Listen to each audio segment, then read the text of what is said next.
gave me a message there. I should have read it. Oh well. Save. That's there. All right, here we go. Oh wait. Psh. Just that's what I meant to do. Like I clicked on that button for a reason. Okay, for reals. Here we go.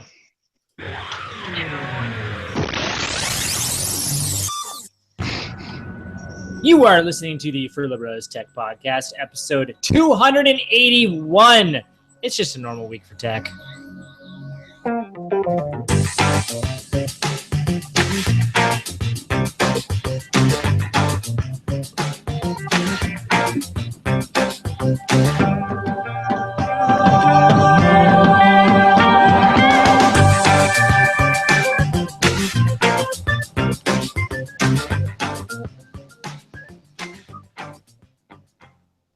Welcome to season 7, episode 281 of the Furlo Bros Tech Podcast. Today is February the 12th, 2017. Unless you're on the other side of the time zone, in which case it's just February the 11th. I'm Matthew Furlo, and nominated for best new artist of the year is my brother James Furlo. Yes, thank you. It's an honor to be nominated. What is going on with my computer right now? So when I click my mouse, it's actually, I don't know, it's a good inch higher than where my mouse is actually at. That is odd. That's awesome. Is that why the audio stuff has been wigging out? Because you're clicking on the wrong buttons? Yeah, we should be good now, though. Did I get it? Cool. Yeah, we're good. It's like when you have a gun sight that's not like lined up properly, and you're like, oh man, I got to readjust my thinking here. I feel like there's probably a better. Actually, I was learning recently that there's this phenomenon in airplanes where there's actually a delay, especially on bigger airplanes that are not like all hydraulic and digital and all that stuff, where like you move your I don't know what you call that thing. Your steering wheel, the stick, your stick, and there's a delay between when the plane responds to what you actually do, and so there'll be times when pilots will actually like they'll try to turn, and nothing will happen, so they'll turn more, and then the plane will react, and then they'll have overturned, and so then they'll turn the other way to try to counteract their overturn, but there's another delay, and it actually turns out where like it's kind of like a fishtail where the plane will slowly get more and more cattywampus and out of kilter, and can actually like tear itself apart trying to keep up with what the pilot's doing. And sometimes like a system can break and that can cause a delay, like for whatever reason, you know what I mean? Like some sort of digital system will go down. Why are we having this conversation, man? I have to take an international flight in next week. No, you're fine. Well, the solution to it is if you recognize what's going on is just let go of the stick, and then the plane will self-correct. Because it reminds me very much of, like you said, when somebody hits ice and the recommendation is always don't turn, because once your wheels finally get traction again, and which they will, if you correct, you're likely to overcorrect, and all of a sudden you'll be in an even worse spot because now you're overcorrecting and out of control. Yeah, so exactly. Yeah. Sorry, that's what I felt like my mouse was like. Yeah, gotcha. There's actually really interesting control theories that is like the essence of control theory, is how do you correct for things in the appropriate amount of time so that you don't start that wobbling effect, especially because like if you know how a thermostat works, basically it's a switch that disconnects at above a particular temperature. So as temperatures, if it's colder than the set point, then temperature's on 100%, and then once it gets above a certain temperature, it disconnects. Well, there's a lag there, and it goes above the temperature, and then it starts to fall, and it lags, and it goes. So it actually it does a sinusoid around the set point. Well, in control theory, the idea is how do you shrink that much as possible and eliminate it completely if possible.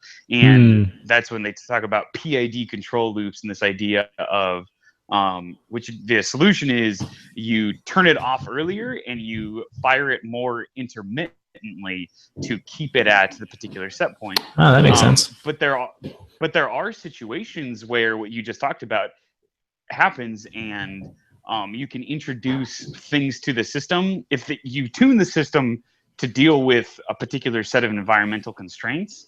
And but if you introduce other stuff, you can actually cause a growing sinusoid to basically explode the system, and Huh. that happens occasionally. And a great example of that is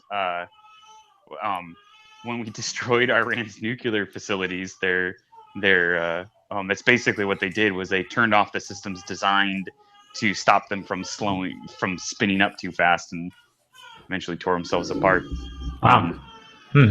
yeah, good stuff. I'm not sure what that has to do with the Grammys, but which is Well, where we they started. sometimes they overcorrect for certain people, and I don't know. Yeah, yeah. Oh, yeah. So good stuff. I'm still in China, as I've alluded to, and it's funny. We talked last week about how Where in Snapchat is going China? to That's kind of a constrain country. Shanghai. Okay. Is a city of Shanghai, which is a city of 25 million people. So it's Whoa. sort of a state in and of itself. Yeah, sure. So where in Shanghai is almost as big a question as where in China, but I don't Wow. actually know. I'm within the inner circle, which is um, uh, So a that means you're region not of the. driving. No, yeah, I can take the train pretty much everywhere. It's actually kind of amazing. So it takes about a half an hour for me to get to work, and it's a 10-minute train ride from the station to the fab that we're working out. So there's a extra 10 minutes there. Yeah, yeah. And literally, the entrance to the subway system is 100 yards from my hotel door. It takes me 10 minutes to get through the subway station. It is it Just because is there's that many people the trying to use it? no, we're able to walk at full speed. It's just that big of a train station. It's the biggest train station in Shanghai, possibly the Oh. biggest train station in the world. Wow. It's That's 20 crazy. exits. It's 20 exits spread over like an 8-block area. I mean, it's just enormous, and you walk for 10 minutes to get through the train station. Wow. It's yeah, it's that should give you a sense of the scale of this city. It's I've described it as incomprehensibly large because it is. Um, Huh. it's just amazing. But yeah, it's, Oh. whew, there's all sorts of cool little tech things. This is a city that loves LEDs like crazy. There's when we take the trains, actually, they have some of the best examples of it. Where I was going along, and the first time I saw this, I was like blown away by it. But basically, what they'll do is inside of the tunnels, while the trains are going at full speed, they'll line one of the walls with LED screens, just a continuous LED screen, and then they'll start video ads as the train catches up to it, and those video ads will move along with the pace of the train. So you have Wow. these like video ads that just kind of hang in space in front of you as you're driving along, as the train's going along. I don't know if that was maybe the easiest Fantastic. solution to that, but wow. I know, right? Well, I will say this: it's not the easiest, but it is sure like it's eye catching. There are a lot of ads that I ignore. I don't ignore those ads because they're like, "Whoa, this is amazing." Wow. um, That's yeah, it's a. crazy. I know it's just and but it requires an enormous number of LEDs, and that's just been they clearly have a lot here. Is all I'm saying. There's LEDs on everything. It's pretty funny. LEDs on buildings, LEDs on Wow. signs and screens, and I remember we years ago we talked about like the future of where screens are going, and and I predicted that screens would become incredibly cheap, and we'd put some sort of a simple computer inside all of them because those will become incredibly cheap, and you'll just have screens everywhere that are connected to the internet, and um, and just kind of universally useful. And China or Shanghai is definitely a city that seems to believe in the idea of screens everywhere. Yeah, they're living that dream. Crazy. um, yeah. Well, and the coolest part about it is they're just not high resolution, so they are really affordable because they don't take a lot of, Yeah. unlike the OLED screen that will be coming to the iPhone 10 with its bazillion of pixels. They're not super expensive because you can see them. You can, if you get close, you can kind of you can see the art, the red, blue, Right, and right. green. Yeah, I read that rumor. We'll see the iPhone X potentially. Yeah. Well, We'll yeah. see. I mean, I don't. I would say we're so far out. It's not worth talking about the rumors, but it's because it's always dumb. They're like there's gonna be three phones: the iPhone 7s, the iPhone 7s Plus, and the iPhone X. I'm like, I guarantee you that they won't have the S and the S Plus if they're gonna have an X. They might, whatever.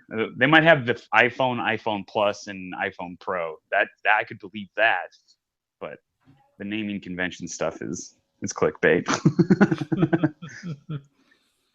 um. Anyways, I clicked on it. It worked. So Yeah, me too. yeah, but okay. Oh, I gotta keep talking. So now that we've kind of covered half of the tech stuff, let's actually get into it. This week, like every week, we'll be talking about technology and the continuing corporate opera. And by that we mean the soap opera of corporations, dealings back and forth, the people working for them, their marketing campaigns, and the technology they're developing. But before we get into the heart of the show, James got a short disclosure he wants to throw our way.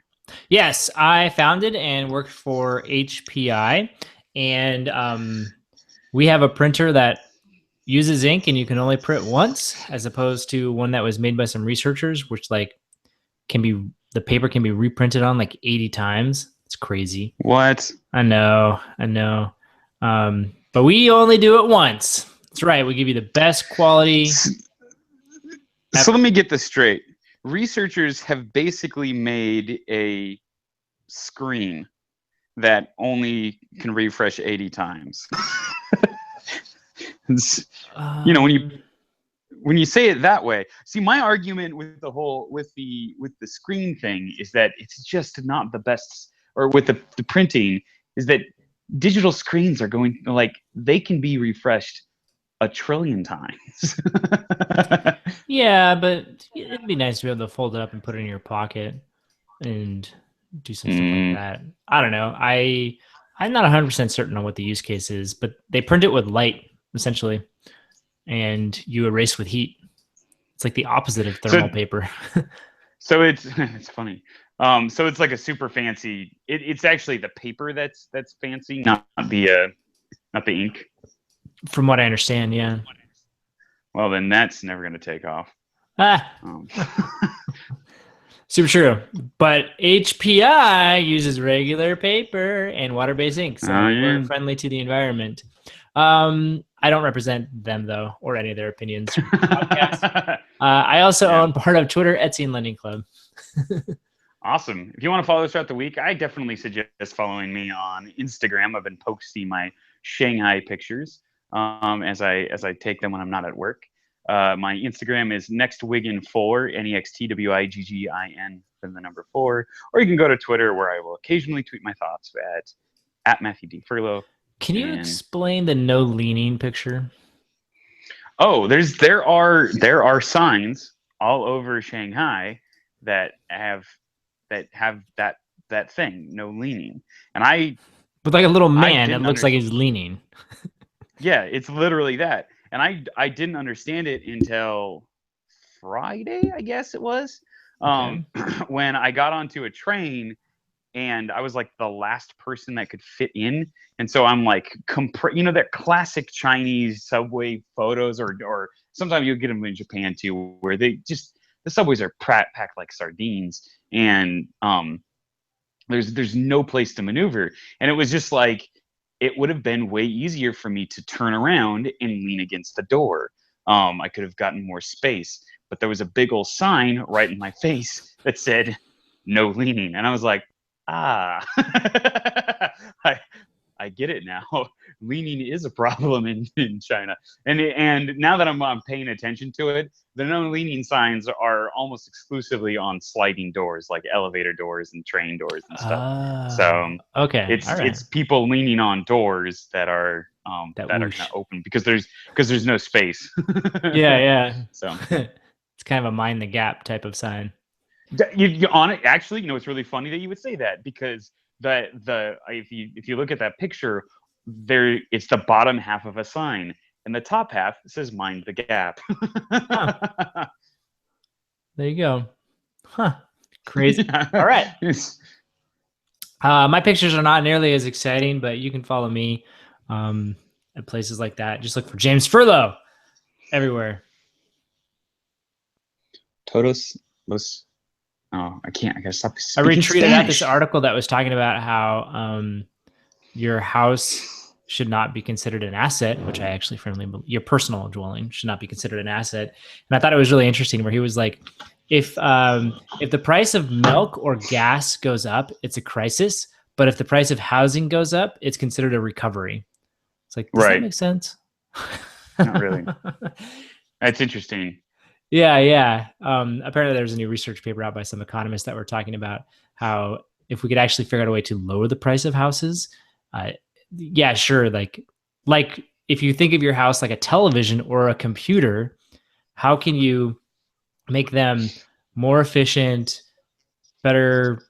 I don't know, more high power sounds dumb. More efficient, and Yeah. maybe get a bigger house, but for reduced cost. Like that should honestly be what we're Right. striving for, just like we are Right. in our cars and our TVs and our Right. computers and our If drones and if you could, for example, and I see, I think environmentalists will get a board of this. If you could somehow figure out how to reduce the highest of pricing across the market, an average of $10,000, all of a sudden it'd be very palatable to install solar panels on all new houses or on all houses because well they're cheaper, right? So we can yeah, they've afford done the more. math. They And say it's usually it's about $200,000 is what it costs to build a house and the average price of land. And they say San Francisco would be about 280, which is the high end of it. But right, he's like, that should be your price range for houses, $200 to $300,000. And which yeah, which he goes, they do admit for most places in the country, like, yeah, it's actually kind of where it's at. So it's okay. But there are certain pockets where that's not the case. And you do get situations like in Silicon Valley where if you have it what's the right way to say it? It attracts high wage earners and kind of essentially locks out low wage earners. But the irony is because you have all gentrification. these high wage, yeah. But the irony is you have all these high wage earners who want those low wage services, like, and you just Right. it's hard to get, and he's like, and it hurts. Whereas if you could somehow, if we and they were like, and they were essentially like, this is just a fun thought experiment because it would require a change in thinking from a cultural Right. standpoint. Like we want cheaper TVs, like that's what we want. We're willing to pay for cars, but we at least want more features for the cars, right? You want more bang for the buck. Right. It's like, and if we somehow as a culture adopted that mentality for housing, you'd see that too. But it's like we just don't. We think of our house as an investment, and like, and admittedly for a lot of people that is the largest investment. Though for the record, it like the math has proven like just waiting for appreciation on your house, even despite what the article is saying, is actually probably one of the worst investments you can make. You are literally better off to rent someplace cheap and put all your money in the stock, put the remaining amount in the stock market. You will have more money at the end of 10 years than if you just bought a house. But for my boss rents, and so every once in a while he has defended his position, and he'll bring out different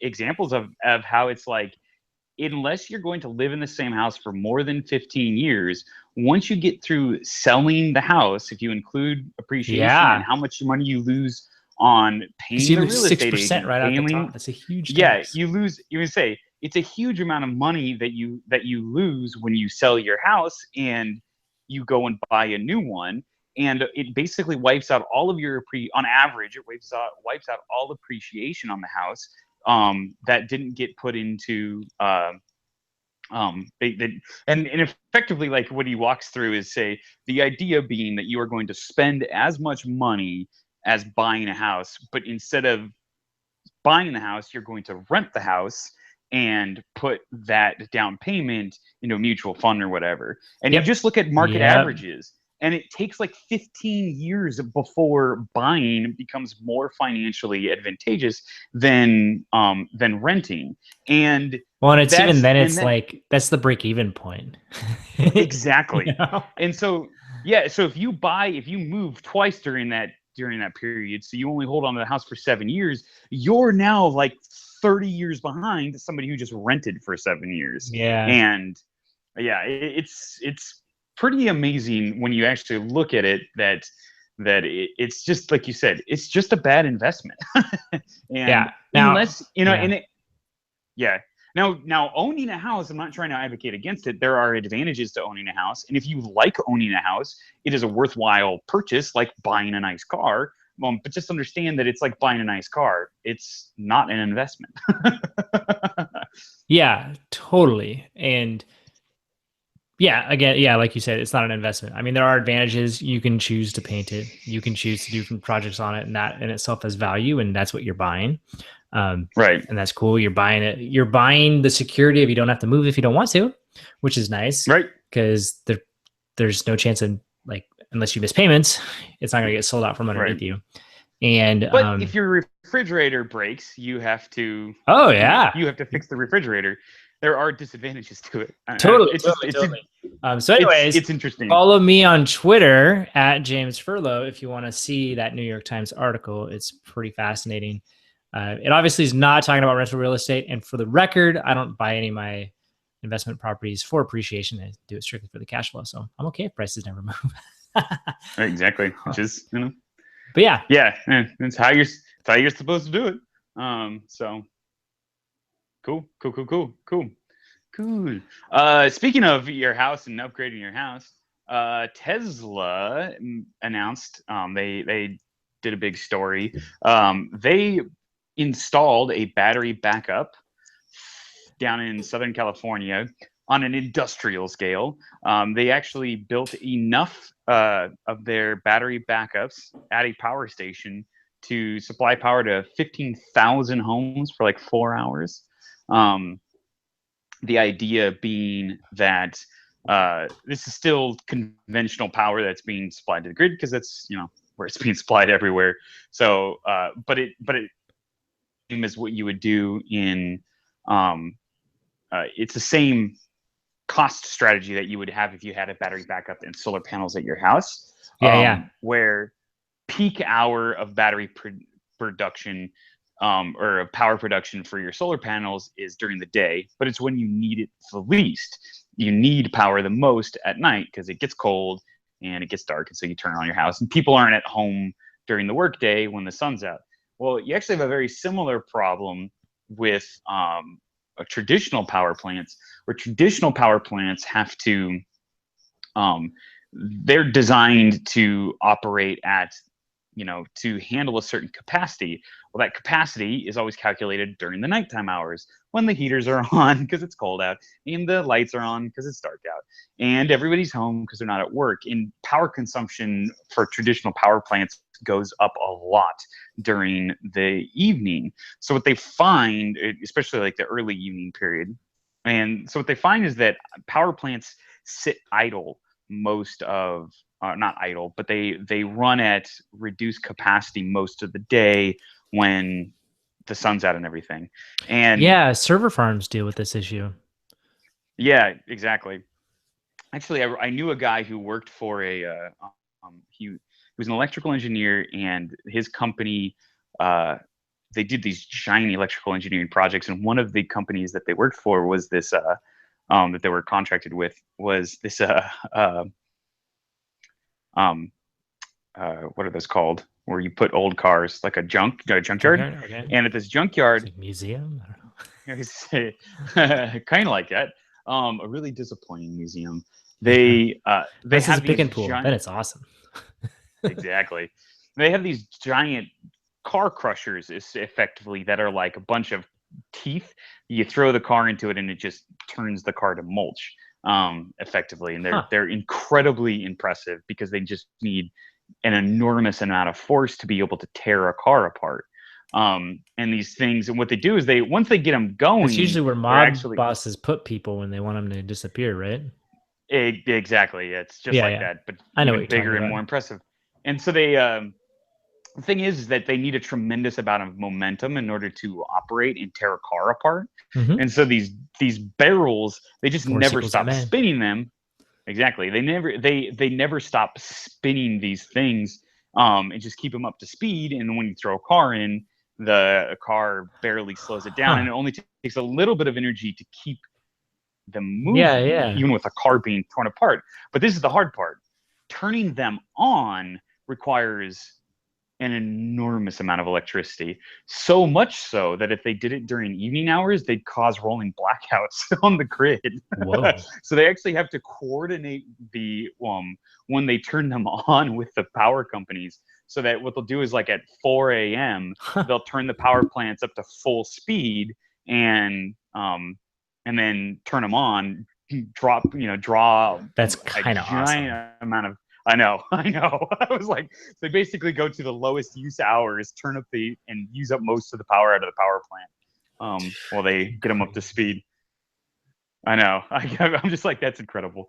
But anyways, so the reason why Tesla did this is because they're like, if we were to turn the power plants up more during the day, that power, and then we could, when it's cheapest to use the power plant, then the power plant can just continue using being supplemented by the batteries during its highest peak hours, during the evening, and the power plants don't have to run as hard because they've got this backup. And in the immediate future, it doesn't really change a lot, other than sort of how the power plants can balance their loads. But the big advantage here is that you now don't have to create bigger power plants to service an expanding population, because effectively leveraging the capacity of the power plant earlier in the day in order to and supplementing that Yeah, yeah. capacity later at night. So smaller power plants can service bigger numbers of people, and that does reduce emissions and costs and everything over time, which is pretty awesome. But it's just like, it's an enormous amount of batteries. It's to power that many houses. It's I have to look it up really quick, um, but it's yeah. One of the downsides to being in China is, um, the internet isn't super fast, Yeah. and it's in Google. My challenge is the Wi-Fi in my hotel is actually pretty fast, but Google and Facebook are blocked. Sure. And since we use Google Docs for our We're using for Google right our now for this video chat. Should we have switched to like Skype or something? Sorry, man. well, I'm just on LTE right now, and since I Oh, have okay. Tesla, I get unlimited. You don't have Um, Tesla. You have 190. I know. you have What? I said T-Mobile. Is that T-Mobile. what you meant to say? Yeah, T-Mobile. That's what I meant. So yeah, they have 396 power packs that Tesla installed, and it's 80 megawatts, 80 megawatt hours of batteries. Might sound like a lot, but it's the same amount of battery capacity that the company puts into its cars in just 3 or 4 days of production. So it's like 3 or 4 days worth of car batteries to do this. Um, the power packs each are aligned with 16 pods of batteries inside. Each pod has 12 bricks of cells, and each brick has 85 battery cells. Add them all up, and it's 6,462,720 individual 2170 battery cells. So named because they're 21 by 70 millimeters cylinders. A lot. That's what I'm getting at. It's just a ton. But I think to me the most exciting part is that although it's a ton of batteries, it's not actually like, you know, it's a, like I said, it's about 4 days worth of battery productions, and it's cool. It's interesting stuff. I like it, Tesla. Keep up the good work. Yeah, that is cool. Speaking of Tesla, I have a friend. He's ordered the 300 Model 3, and he got a call just earlier this week from a Tesla representative saying, "Hey, we saw that you marked that you were interested in the battery pack for your house and the solar panels or the solar roof." And they were calling him saying, "So, like, are you actually interested in that?" Yeah. He goes, "Well, I mean, yeah, when I pre-ordered my Model 3 3 months ago, yeah, I was. And the idea was sometime around when I get my Model 3, I'd upgrade my roof and get the battery pack, and it kind of like it would all be together." And the lady was like, "Well, I realized it was 3 months ago, but we're calling you now. Are you interested?" So Yeah. he's like, "Yes, I am." and so they're continuing to move in that direction as well. And so we'll see what that means in terms of when they're going to start rolling some of the stuff out, specifically the solar panels. Is what I'm interested in. And with that, Ars Technica did a nice little write up on the state of residential solar power. And I have an idea for a new type of real estate investment based on this article. Oh yeah. Yeah. So I'm like, oh, dude, this is awesome. So it's pretty crazy. They start out with kind of a like, here's where we are and here's where we came from, that kind of thing. But essentially, they're in order for us to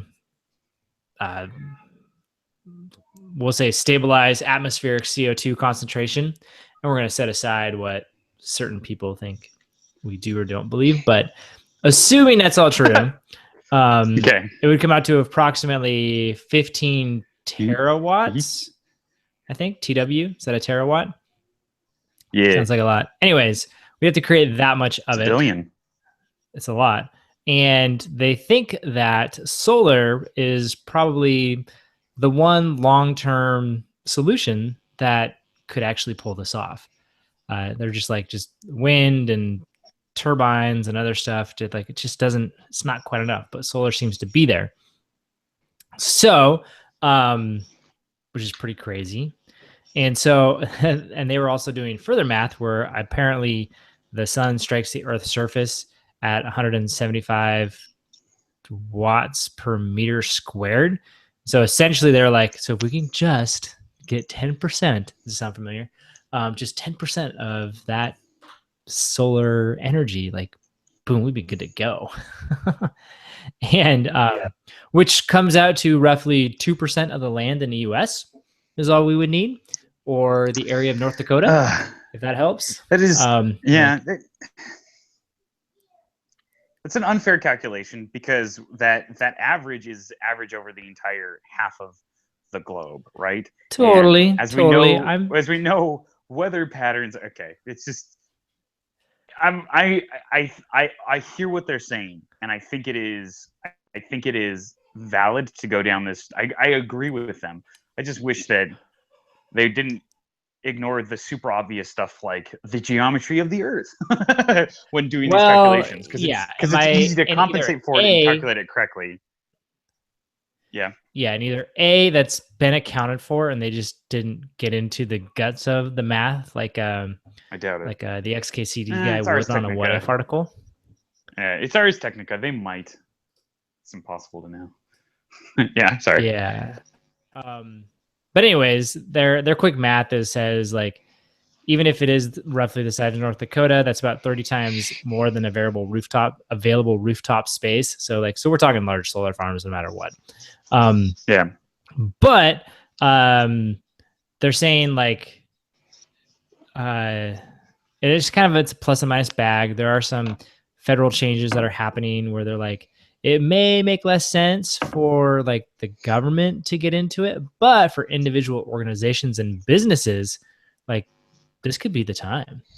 And so one of the things that they talk about is that photovoltaic cells, PV cells, we'll go with that. Photovoltaic. It's voltaic. You got it right. Photovoltaic. There you go. They've been around for a while, actually. Did you know that the first one was invented in 1883? Weirdly enough, I actually knew that. By a guy named Charles Fritz. He wanted to go up against Edison's growing network of coal-burning power plants, but he only had a 1% efficiency, so it didn't happen. And then in 1954, Bell Labs demonstrated a PV panel by hooking it up to a Ferris wheel and a radio transmitter. And their device was 6% efficient, which was like, what? You know, that was obviously amazing at the time. And it was actually a panel, and it had connected to a battery. It was still crazy expensive. But the New York Times at the time was like, this could be it, folks. We're headed into solar. I'm like, wow, that sounds just like 3D printing. So there you go. We just never learned. Let's see. During the 50s and 60s, silicon solar cells continued to go, and the efficiency doubled, but the cost was still pretty high. And to kind of give you an idea, 1 watt of a solar cell would set you back about $300, whereas power plants were being built at a cost of 50 cents per watt. Ooh. So roughly 700 times as expensive. And so not quite there yet. But then by the end of the decade, I guess that would be 1970s. Let's see here. They actually proved themselves to work really, really well with satellites. So kind of a fun example was the Navy threw a satellite up in the sky, and they really weren't sure which would work. So they had solar panels and a battery, and the battery like died in a matter of days. Oh, geez. But the solar array kept it alive for years. And so from then on, it's like, that's been the primary use case for solar panels, like putting them into satellites. Like, wow, it works great. And so that's been going on. Since then, let's see here. Solar cells continue to reduce in price. And in the 1970s, they actually were able to reduce the cost to $20 per watt. So still more than 50 cents per watt. But, you know, we're not in spitting distance yet. But, you know, it's getting better. Also, the efficiency was in the neighborhood of about 10% at that time. So just too expensive. So today we are experiencing an acceleration in interest, which like, I think that's pretty clear. And that's due to a few things. Number one, there has been a significant decrease in the cost. There have been increases in efficiency, and there have been encouraging regulatory and tax benefits types of stuff. Plus, with widespread concern over climate change, like Musk, right? We're destroying the world. We got to do something about it. And then, and you get people like him with that concern that have some entrepreneurial innovation and money. It's like, that's a recipe for things to do well. So let's see here. In many parts of the United States and in many other countries, energy from rooftop solar power is now, wait for it, cheaper than energy from the grid. And by the way, that does not factor in subsidies. That's pretty amazing. Yeah. So we finally, we have hit that tipping point. And I don't know about you and the people like where you live, but I have a bunch of friends where they're just like, all of a sudden I'm like, wow, left and right, people are getting them. And it's because the math makes sense all of a sudden. So like, yeah, totally. Right. Well, and one of the, there's actually a really exciting breakthrough. And I wish I'd linked the article now because I didn't. Maybe I'll find it before the end of the show. But Harvard had a big breakthrough yesterday or this week that they announced with flow batteries, which is a type of battery technology. And basically what a flow battery is it's you have a tank with it's kind of like a fuel cell a little bit, where you basically have charges built up onto one side of a permeable, uh, what's it called, thing. There's somebody at my door. I don't know who it is, and I don't. Pause it. Um, We could do that. well, Just pretend you're not home. Turn off your lights. Use your voice. I'm gonna say. Oh wait, you got rid of that feature. Oh man, yeah. Man, that's lame. See, I think it was housekeeping. There's nobody out there anymore. Okay, good. Oh yeah, that's right. You're not at home. What am I talking about? You're at a hotel. Someone rang at the door.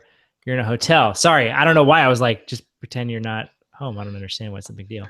But that is not your situation. I'm with you now.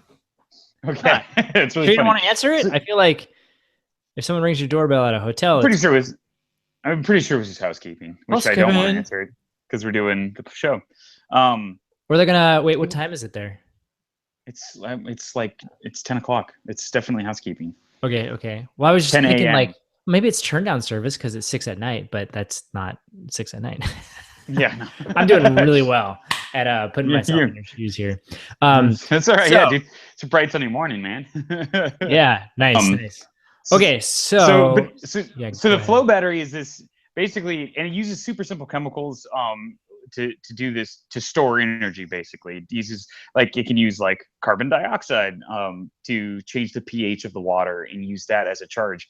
Well, Harvard came up with some organic chemicals, I guess, that really improve the efficiency of these things to the effect of it can last like 10 years it can last like 10 years with the charge cycles.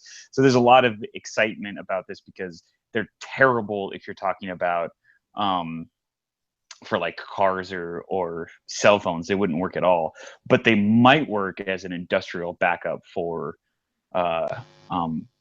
grids. So obviously the dilemma with solar power being that they only work during the day, when we've already discussed that's not peak hours. So it's possible that they can create, trying to store energy into the night has always been the challenge of how do you get off of conventional power plants. And it may be, James, that this week the discovery that allows that to happen was made. And which would be a pretty big deal. That's a big deal. So I don't know, or it's just Harvard getting attention and trying to compete with MIT because they're right down the street, and it's always a big who's the best engineering school. Competition's good. Competition's good. So last point on the solar thing, and then we can move on, is that obviously I just talked a lot about residential solar power, but there's a new one out there. And a new trend that's out there, and this is where I'm like, oh, I want to get into it. Essentially, you create a solar farm, which that's not new, but yeah. But it's like it doesn't have to be huge. Like you could take a normal 1 or 2 acre farm and put solar panels on it. That actually, they were saying that they were in what state was it? It was Maryland and Virginia, and they were like, they would notice a plot of land planted with rows of solar panels instead of cornfields or cow pastures. And they're like, right, because this is the sort of thing where as a private investor, to build a power plant would be impossible because they can cost in the order of billions of dollars. That they're insanely expensive. Especially when you talk about regulatory issues and stuff like that, and they're enormously expensive for upkeep because it takes an entire staff of maintenance work and so whatnot. But as an individual investor who doesn't have $1 billion lying around to build a power plant and doesn't want to get into that regulation, you can buy a plot of land and some solar panels and hire a dude to walk out with a squeegee and squeegee out the solar panels once a day. And you're off to the markets. Totally. Well, I remember we were looking at one point in time. We're like, oh, we want to buy a place with a lot of land. Ultimately, we decided we like being in the city more closer to things. So, I'm not like, this wasn't why we went for it. But one of the concerns was like, what are we going to garden all of this land? Like, what are we going to do? And I kept throwing out the idea of like, well, we could rent it out to a farmer and let them farm it. And they would just pay a fee or a percentage or something like that, and it'd be some sort of tax break. It'd be great. And it's what I everybody researched into it. the numbers Yeah. don't work out, so it's not worth it. Um, unless you're going to farm it yourself, then they're like, yeah, then it works out, because if all you're doing is renting the land, it's not, like, from my standpoint, it's not farming income, it's just rental income, and that's just taxed just like anything else. So that advantage isn't there unless you're doing it yourself. So, but my thought was like, oh my gosh, dude, I totally could have done this. And there's been a few properties I've looked at where I'm like, I don't know what do I do with this field. This is an answer. And I thought this was a cool little takeaway. They're like, these solar panels, like, this is just the latest way to exploit the abundant free energy of the sun, converting it to electrical power rather than to sugar through photosynthesis. Oh, Right. You know, this the is cool. nicest part about it is very cool. You know what the nicest part about solar is compared to your other like renewable power sources is like the problem with wind turbines is that they affect the wind. Like you slow the wind down, it changes how wind affects. Now on a a couple of wind farms, not that big of a deal. Like it's not obviously the Yeah. effect isn't huge, but on an industrial scale enough to cover America, you actually would change how wind is affected in whatever regions you have enough wind farms set up on. Whereas with the power, it's just like, nah, power just kind of goes away. I mean, it's not like it's not like it's being used for anything else. It's just if it's heating up a rock, okay, the rock won't be heated up anymore. But it's not like you're pulling energy out of the system that would otherwise be recovered. I don't know, it is interesting when you think about it on that scale, and Yeah. especially as things get more efficient and better technologies come out, and more investments come into it, and it's heading in the right direction. One of the great examples I've always said is that we talk about, well, will we ever get there with solar cells? About how efficient they are. Is this ever going to be enough to be the end all be all solution for power production? And as you said, photosynthesis shows us that it's absolutely possible. It shows us both that there is a way to do energy storage in such a way that it will continue to work when there isn't light on.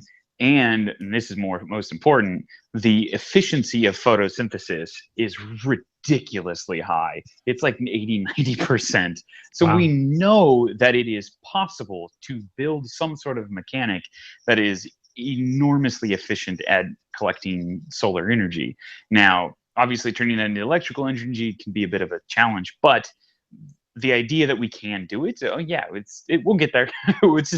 It's just going to take time. That is almost certainly the solution to the problem. Um, Mm-hmm. Mm-hmm. and it's just just time.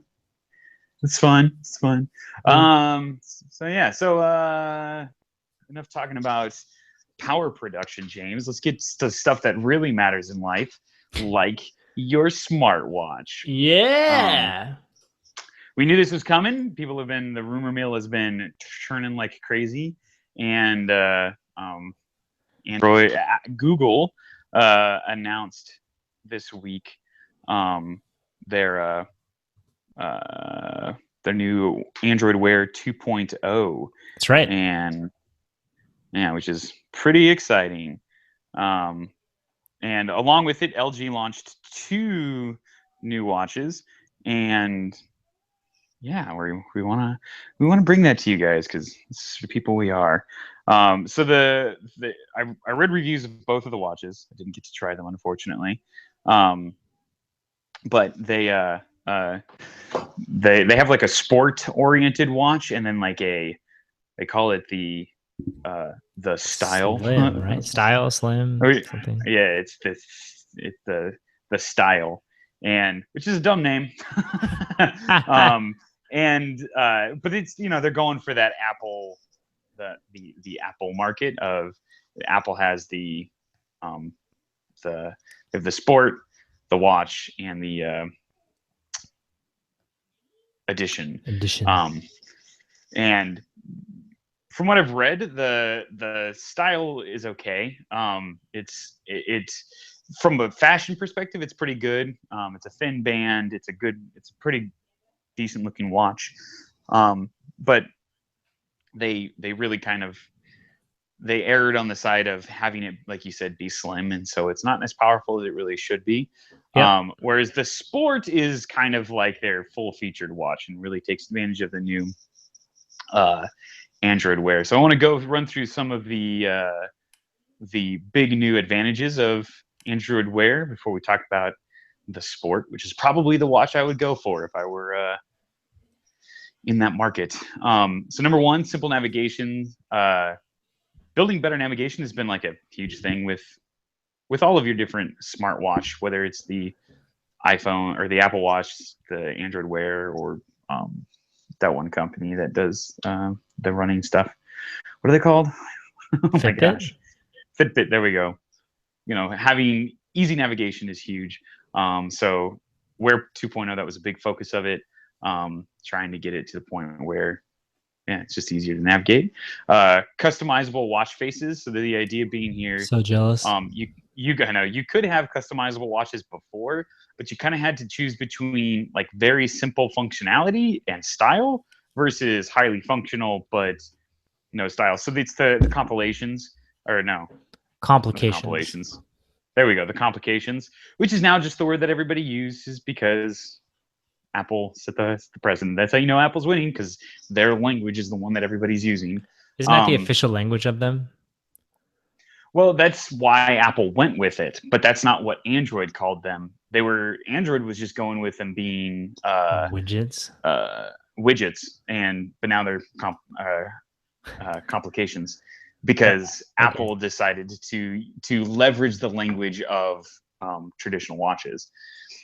And which everybody kind of like in retrospect, I think what happened was Apple made that announcement and everybody kind of stepped back and thought, yeah, they were right on that. Which is why everybody ran to absorb that language so quickly.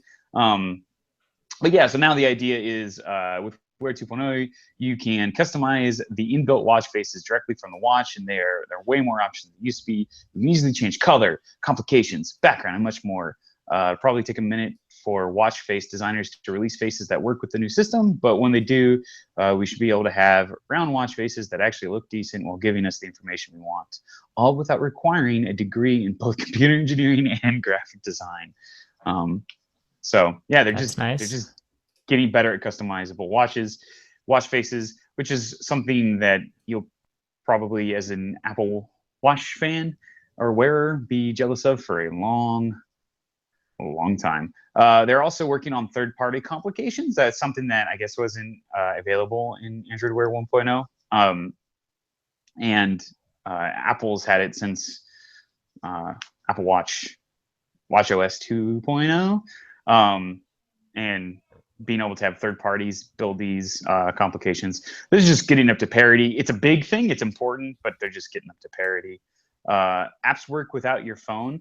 Once again, this is something that Apple's had for a generation of their OS, but that doesn't diminish the importance of now it works with Android watches. So this is all sort of moving towards faster watches working better, especially because a big part of this was last year you started to get your first LTE connected watches, and the idea was that the problem they were running into is that Android Wear just didn't really support the idea of a phoneless watch. Like, you still needed to download apps from your phone. You still Yeah. needed a lot of the sophistication.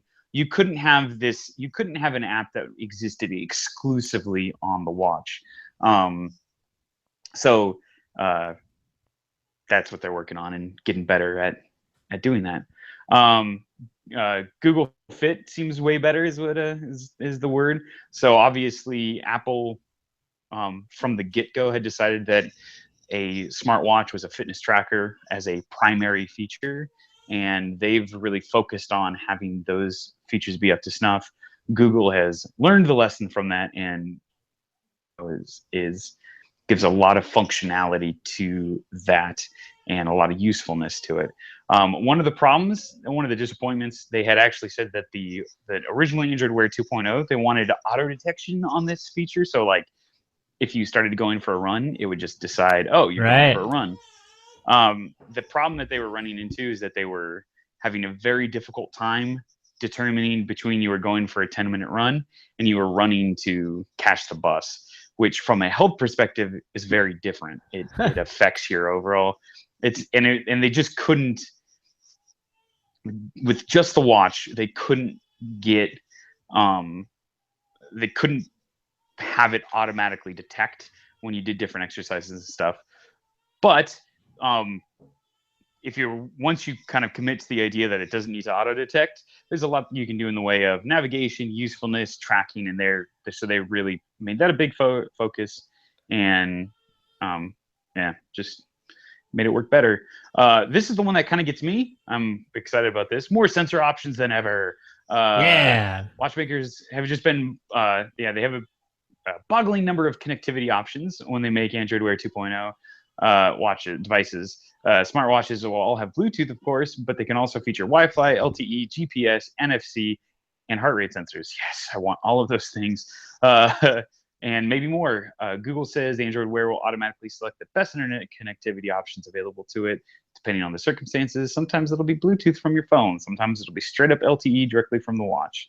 LG's Sport and Style smartwatches are basically at the two extreme ends of the spectrum. The Sport is a beast with everything possible in it, including LTE for streaming music during your run, so you don't have to fuss with remembering to load up your smartwatch with songs before you set it, Apple. It will also, I added in the Apple, it will also let you make calls and send texts, and on some carriers, it'll do this with the same phone number as your phone, which is pretty awesome. The Style, on the other hand, bare bones. It has Bluetooth and Wi-Fi, but nothing else. Keeps skinny, but also means you're not going to get to make any Android Pay transactions with it, which I'm kind of like. Why would you get it? It's just a step tracker, essentially. Notifications. Yeah. I mean, I think that's the reason why I'm like, this is a dumb phone or a dumb watch. I mean, because it's just. How much are they charging for that one?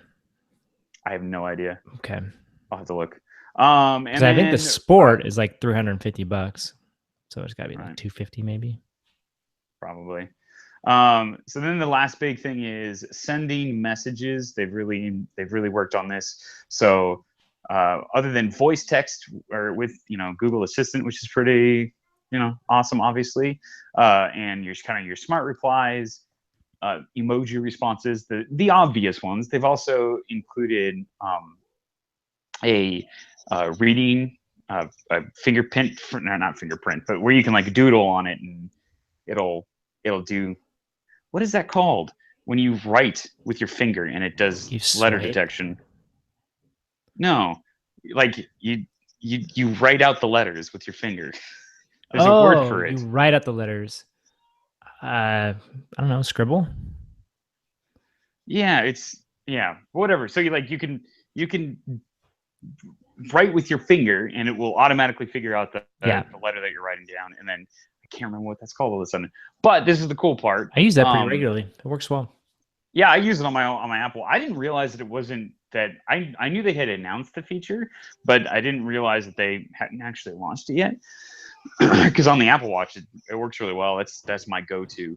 But I guess they also decided to put a full QWERTY keyboard onto it, which the reviews I've read, they're like, it works remarkably well considering the fact that the touch zone is like tiny. Yeah, you gotta be really good at guessing what letter they're trying to tap. Right. That's the trick, right? It comes back to that interface, like at the very beginning of the conversation, Yeah. Where it's like, where's he actually hitting? What did he mean to hit? When? All that stuff. Yeah. Yeah. So they. Pretty cool. The watches. The Wear. No. Which one is it? The Sport one sounds pretty good. It's got a little digital crown that has become, once again, Apple kind of winning the war on that one, and it's got a couple of buttons and included in it. I like it though. Google's like, this is a great idea. We're going to do this. Yeah, which I think take that snap. Yeah, exactly. What everybody does. So I did notice on some of their things, it's you swipe down for settings, swipe up for notifications. I'm like, that's interesting. The exact opposite. Yeah, yeah.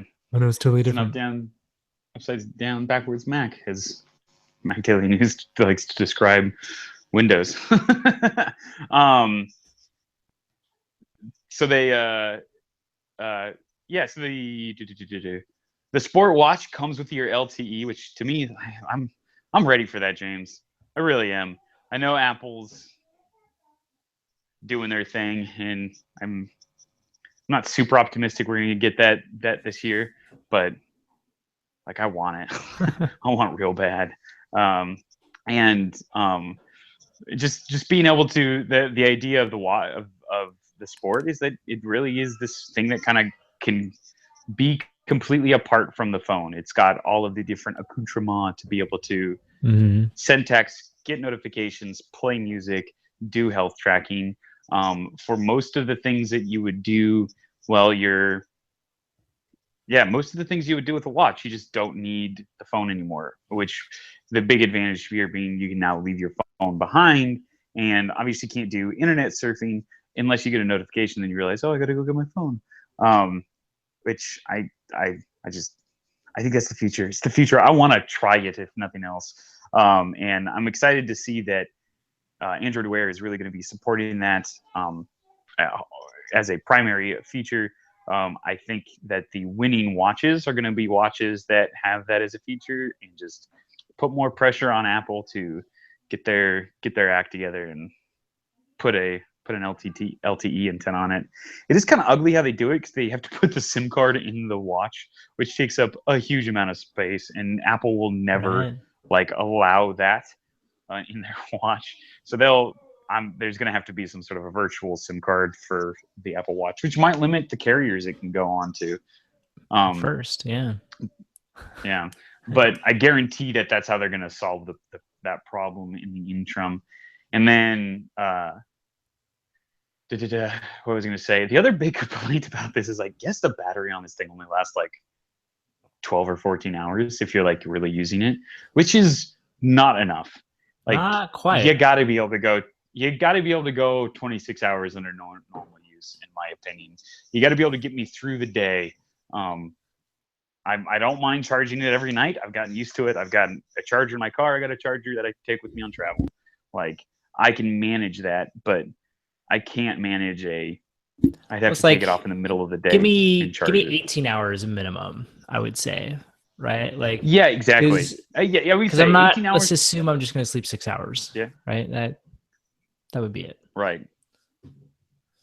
Right. And that's, I That's mean, minimum though. and what that would mean, or you say what that would mean for me is that regularly I would go out on, once a week I'd go out and my battery would die on me because I'd be up for 22 hours. So, but like you said, that's a bare minimum. Like that's just, yeah, I can't believe you can't get all the way through a regular day. Especially because at that length, it's like I put the watch on, and if I go for a run later in the evening, is my watch going to die in the middle of a run? And I don't know. Dude, I think it's charging your watch is significantly more disruptive than your phone. yeah, yeah. Oh, definitely. Yeah, which is A phone is no big deal. You get to wherever you're in, you plug it in. It's convenient because it was already, it's not attached to you, Like yeah, especially if you have your watch, because right. you can leave your phone behind and get notifications still and be connected. Um, it's the opposite though with your watch. It's like no, I'm It's like I mean, this isn't even first world problems. This is like a step above that. But for me, I'm like, I gotta take my watch off at night to charge it. Even then, I'm like, I don't want to do that. But I mean, I I do. know. It's fine. It's not tracking my sleep, so I'm not missing anything necessarily. But um, but even then, I'm just like, I don't know. It's disruptive. So to not make it through an entire day, like, what do they tell you? Oh, just charge it during lunch. What? Oh, I don't think they have a solution for it. I think they're just like they just wanted to be the they first wanted to get ones all the there. features, and the battery was whatever it Yeah, was going to be. exactly. Do your best. So I don't know if I would recommend buying the watch just solely based on that. I might wait to see Right. what others come out with, because this is kind I've of actually they're not calling it their flagship watch. They're just saying this is, it's almost like this is the capabilities watch. I don't know how to. Right. And I have heard of one of the review that I read of it. Their thought was, look, don't like this is a good watch, and and importantly, it sets the new bar. Right. Like this isn't necessarily your next Android watch, but you won't get anything made before this anymore. Right. Everything after this is going to be better because That makes it's going to sense. be hardware designed around the new software feature set, and just there's going to be a pre LG Sport and post LG Sport sort of time periods in the Android ecosystem, which isn't And I shocking. could It's totally completely see new. too where whenever their IO is, they go, all right, we got the next version of Pixel, and here's the watch that goes with it. Boom. Right. Yeah. I could see that. So it's nice. It's cool. It's exciting. That is cool and exciting. Awesome. Awesome. So I want to talk a little bit about something that a person named Benedict Evans wrote. I don't know who he is, but that's what's at the very top of his email. So I'll go with it. And it's this concept he's starting up called Mobile 2.0. Booyah. Oh baby, it's like So Internet 2. No, what do we call it? Internet 2.0. Web Is that what- 2.0. There we go. Because I say Internet 2.0 sounds dumb. I know the name wasn't a lot better than that, but Yeah, it was in 2004. Tim O'Reilly launched the Web 2.0 conference, proposing a generational shift in how the web worked. And what in the world? I have no idea, man. This is what we get for doing the podcast during awake hours. My daughter has some sort of object and is banging on the walls. That's fantastic. Anyways, what happened with Web 2.0 in 2004 was this idea of saying, what if we just forgot about dial-up and forgot about supporting old and buggy web browsers, and we just assume that there are lots of people who are online and they have good quality internet and they're used to the internet. And so that was kind of the thinking behind it. And so as a result, you got things like one of the super early examples was Flickr, that had a grand total of 1.5 million users and was considered ginormous. How about that for like how the world's changed? Right. And a whole bunch of other stuff where, like, obviously Web 2.0.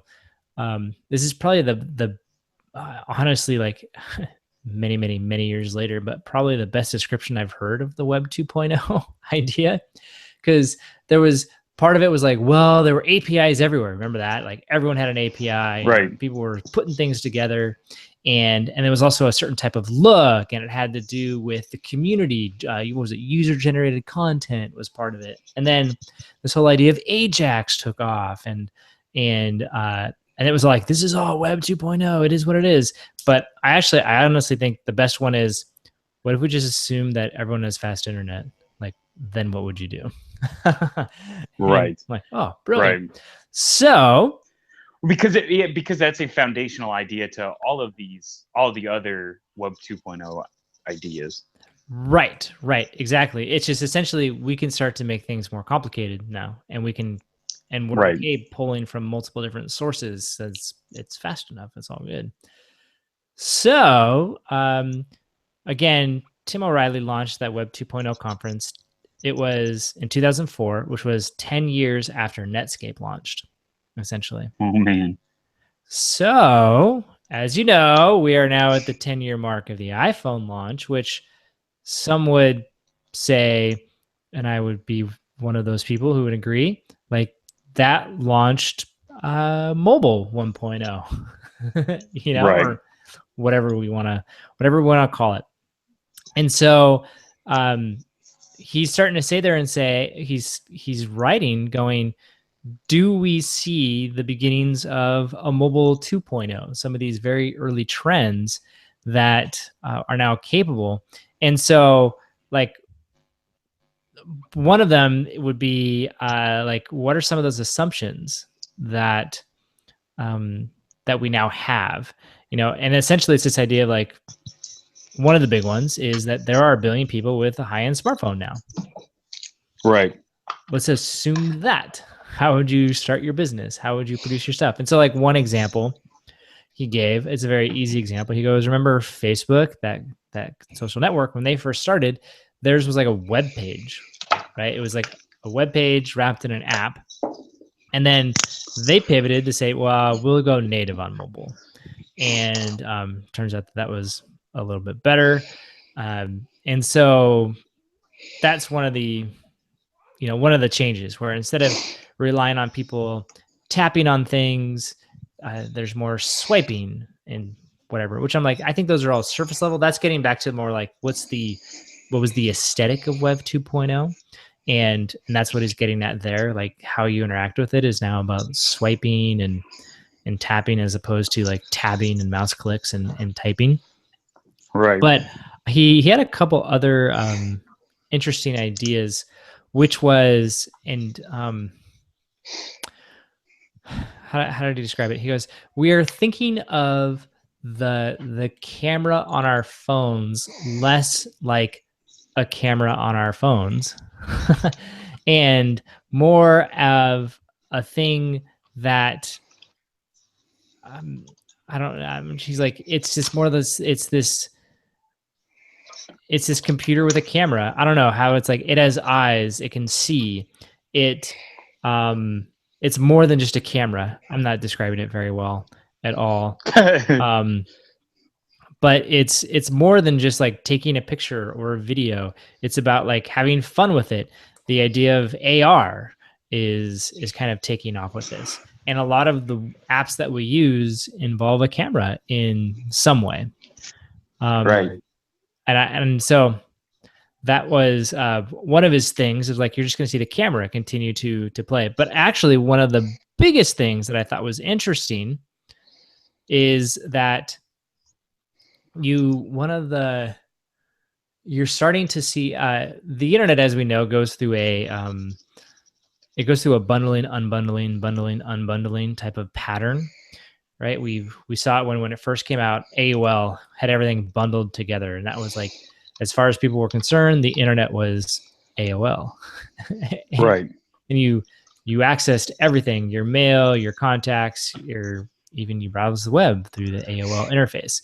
And then it became disaggregated, and you went to all different parts of the web. And then in some ways, like Facebook has re-aggregated social networking, and then especially with mobile phones, they've re-aggregated those individual apps, and they're all bundled together. And what he's saying is that we're starting to see some of the unbundling happen again. And so he gives 3 examples. The first one, which I think is a dumb one to start with, but whatever, are the Snapchat spectacles. The second one, and this one's a better one, is Amazon's Echo. And then the third one, ooh, I heard myself echo when I said that. Nice. And then the third one is Apple's AirPods. And so he's like, these are different specific features of the smartphone that are getting unbundled and specialized, and now you're able to do some interesting different things with them. And the spectacles and the AirPods, they work with a phone, and the Echo requires the phone to do some of the more of that back end type of settings and whatever. But which I thought was an interesting idea. So for him, he was like, maybe one of the things we'll see is this like, we haven't seen a Web 3.0. He's like, that's not a thing. We have just seen this basic shift to a different platform.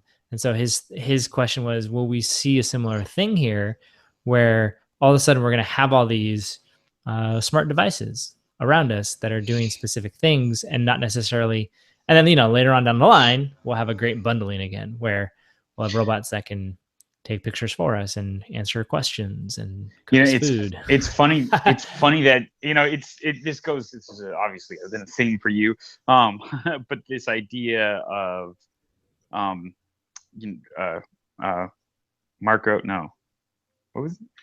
Oh, we talked about him during the holiday season. I don't know. But it's the idea that Mark Andreessen, the Oh yeah, idea yeah. that that DJ, like, we don't we've all when we talk about computer companies, usually people think of Lenovo and the Hewlett Packard, Yeah. It's a good and company maybe anchor. Google. But the reality of it is, in today's world, um, they're not the only computer companies out there. DJI is a computer company, Yeah. It and is a because they build computer. these highly Yep. sophisticated computers that happen to fly around. Yeah, that's Um, another great example. Yeah, totally. right, and it's this The idea Echo is a that computer, right? exactly. Well, and for anybody who's been a fan of robotics, the general, people have always people have for many generations thought of robotics as these humanoid robots, two arms, two legs, eye sensors in a head location, sort of a thing. The classic droids from or the C-3PO droids from Star Wars, and even R2D2 is a little too humanoid for what a robot can be. There's no particular reason why it has to be in this form factor. It can be almost any form factor if you let yourself sort of Like that one from release. Boston Dynamics that looked like a scary galloping dog that would roll around and kill you if you got in its way. Well, yeah, that's a good example. But even to the extent of, it's like, my company builds these highly purpose built robots, which you wouldn't look at this automated tool and call it a robot necessarily until you take a step back and think, well, actually has a very sophisticated, computer running the whole thing. It has a whole bunch of sensors. It has mechanical moving parts that are all controlled automatically. It's got high dynamic control of gas flow and temperature control, and literally you can control one of our more expensive machines. You can control it remotely. Like, every feature of it doesn't require any human interaction to operate the machine. So in what sense isn't that a robot, other than it doesn't have legs and it doesn't move around? Ooh, it's like And a I new type of and Turing test. I like it. Well, yeah, and I think what we're starting to see is, as system on a chips become incredibly affordable and they're getting put into everything and everything's becoming smarter, we're starting to see that idea of, well, just because it doesn't have a glass screen doesn't mean it's not a mobile computer. Right. And how, and yeah, I totally feel that. And then eventually what you will find, I agree, is that we will find all these purpose-built solutions. We'll find that, like DJI, it's everything about the drone is built to solve one problem. Put a stable camera in the air. Every piece of what they do is that's what the goal is. It's easy to sum up as one goal, and so you design But an entire robot. you know that eventually DJI's robot or PC is going to be replaced by another robot that happens to fly around with you, has an all-day battery life. It takes voice commands. It takes pictures. Now, granted, it's probably not going to be as good as DJI, so it'll be as good as theirs today. It'll only be 4K. Right. It'll be able to it'll have a video screen on it, so you can video conference with somebody. You'll be able to send it on errands and tasks. It's like it will Well, be your own personal flying awesome robot. Oh my gosh, that's gonna and be I and that's awesome. I think it's say and that's the idea here, is that all of these things, we're going to build these feature built robots that are very expensive, and we'll have that classic picture that everybody, this was replaced by this, and you got floppy disks and a computer and Yeah, a video camera and a regular camera, and you just got, like, it's like an entire desk full of stuff, and then it's replaced with one smartphone. Eventually we'll have that again, but for modern computing stuff. You'll have yeah. the Amazon Echo and your smartphone and your drone and your personal robot assist, you just all your Roomba and all of those things. They'll I all be want an replaced with Echo built into a a drone that follows me around. That's what I want. yeah, I'm calling it. and I'll buy it'll be that. your yeah. Yeah, and the thing is that I think humanoid You're not biting robots on any will of my jokes this forever. week. I just want to put it out there. It's either I'm not funny, which is highly possible because I've had an off day, or we're just on different time zones or something. I don't know. Yeah, I think that's the deal, man. I'm all wigged out for the last week. I've been in China, man. I just thought, man, he Um, didn't bite at all on my "I want a personal drone that follows me around" comment. I feel like that's right up your alley. All right. it's actually. Like, You say, okay. well, my problem is like I've always been. I'm not always been. I have long been bothered by the idea of the idea that a personal that the robotic revolution will look like people. It'll have arms and legs, and it just I'm not there's no saying that. I'm saying mine I has know, which I drone like, but blades. I'm building towards this idea of, if you think about it, how the technology, where technology is, where it's going, it almost inevitably leads away from that. That's actually like, it's something you have to put weird design constraints on yourself in order to get to the place where we'll have one Okay. humanoid robot that will do a bunch of tasks. Whereas your description is actually like, it's almost more accurate, except for the idea that I do think physically separate things but digitally connected is a much more realistic idea. The Yeah, I idea that you'll guess. have, We haven't seen that with cell phones though, right? Because that was I well, yeah, remember but we used to talk about this where it was like, wouldn't it be sweet if you had some sort of digital key and then kiosk, and it was like you plug in. I mean, this is the idea of a Chromebook, right? Like you just put in your username and password, and it's all of your stuff right there on the computer. Pick any computer, it'll work. And you just put in your well, credentials and it'll remember everything about you and do whatever that device is designed for. We just haven't seen I that would yet. I would argue that to some degree we have, though. If you are somebody who has a smart home with an Apple Ooh, TV I and am smart someone. locks and all of that thing, yeah, How's that you echo? walk in and your phone and your Echo sort of Is act it as bad this that I'm thinking about central getting? hub. I think it's the Dot. Is that the small one for my bedroom? Like that'd It's be not cool. bad. I don't know what I would It use would it be cool. for, but Just like But you'll figure it out. I'd talk to it. That's what I figure. It's on the other side of the house. Right. You know, you can't talk to. I can't talk to my Echo when I'm in the bedroom. I just feel like that would be useful to be like, Alexa, what time is it? I don't know. Yeah. I guess what my point is that the future of mobile is more sophisticatedly connected things that are I don't know. I don't buy the idea that you'll have I don't buy the idea that these things will all be physically one thing, but we'll have this but there will be this delimiter where there will become a moment where, like, yeah, they're all really connected. I have an ecosystem of small custom built solutions that maybe are all built by the same company. Maybe they have, one thing as, there you can imagine a house cleaning robot that kind of looks like a Roomba with maybe one digital arm or one, physical arm that, can do a whole lot of different tasks. But the idea of, like, I want a the robot that cleans classic gutters. That's all I want.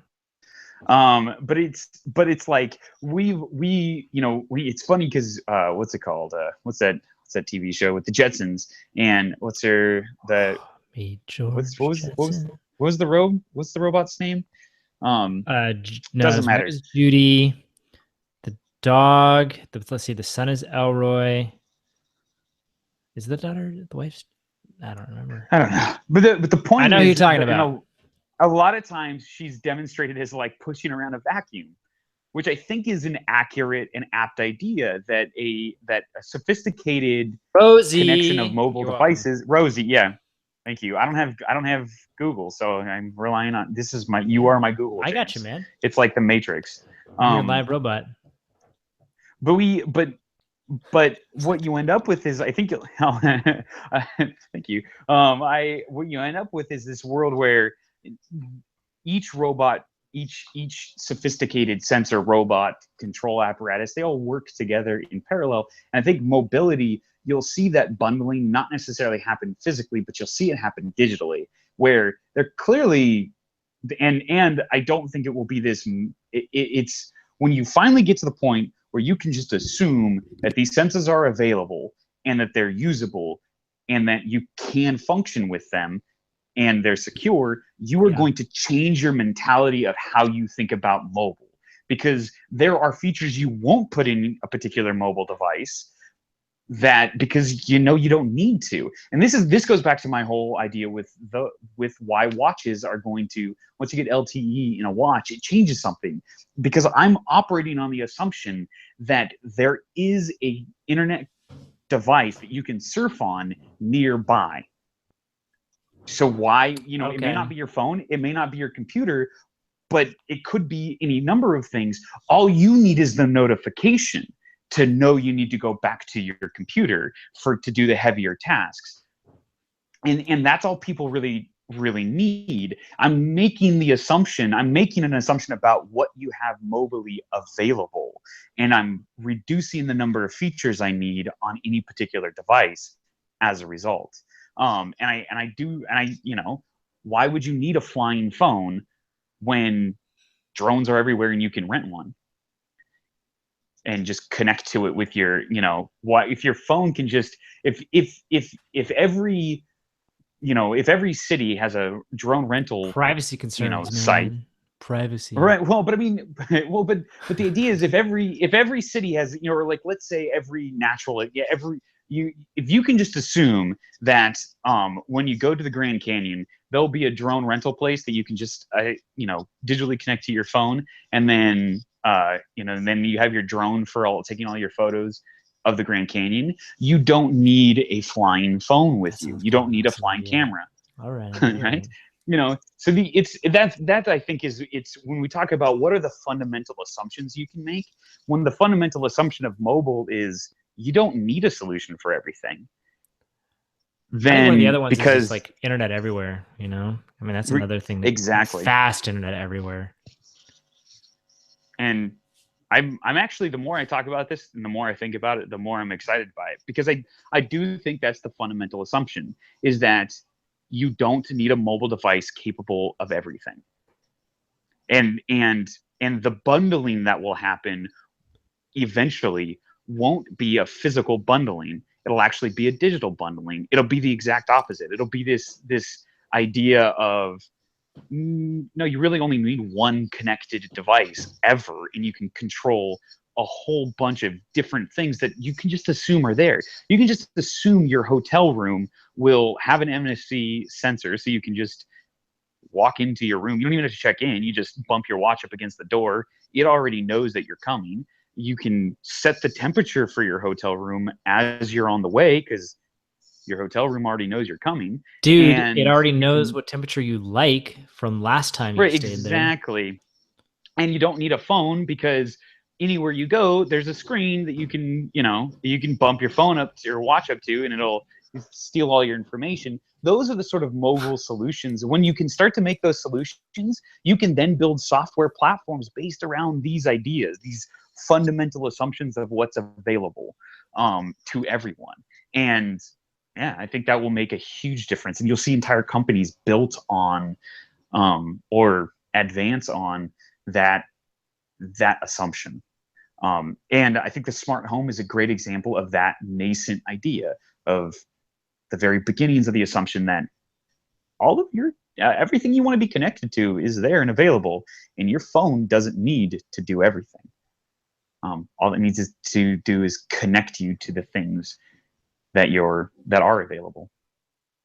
So, yeah. Speaking of which, I'm going to jump into this because I want one so bad. But the sous vide, which we've talked about before. Oh, the sous vide! I want one. This is like this. I was literally thinking about this afternoon, because I cooked the brat, and I don't think I got it fully cooked, and because I was feeling a little nauseous last night, and I totally skipped dinner, and I was like, that's the only thing that I could think of, and I was like, dude, I should have sous vide this thing. That would have fixed my problem. I know, it's awesome. But they're not cheap. They're not cheap, but they're worth it. So this is what's exciting, because the sous vide there was a Kickstarter by a company called Innova that was very successful. It's like when you go on Amazon and look up sous vides, their sous vide is like the top one. They've got Bluetooth connections and Wi-Fi connections, so you can really only one other competitor out there, in my opinion. But yeah, But the no, big they're deal like, is that yeah, this company, they got their payday this week. They got bought for a really, $250 million, and holy cow, um, I know, cool. pretty big chunk of change. But the exciting part about this is that it's a giant. I can't remember the company's name now that bought them. Doesn't matter. But the prediction of where they're, Electrolux, is that what I saw? yeah, they do, yeah, they do like a um, this sort of thing, kitchen gadgets. But the idea is that this company's buying them because a, it's a successful party product that people like, but because it's a successful product that people like, we're going to have more of them, which is going to drop the price down, and we're going to start racing in the direction of it becoming a commodity. And everybody's going to have a sous vide in their kitchen, which is super Good, exciting. because there's $100. The one, it's the Chef Steps one, is like $200, which Mm, I hear it's a little better.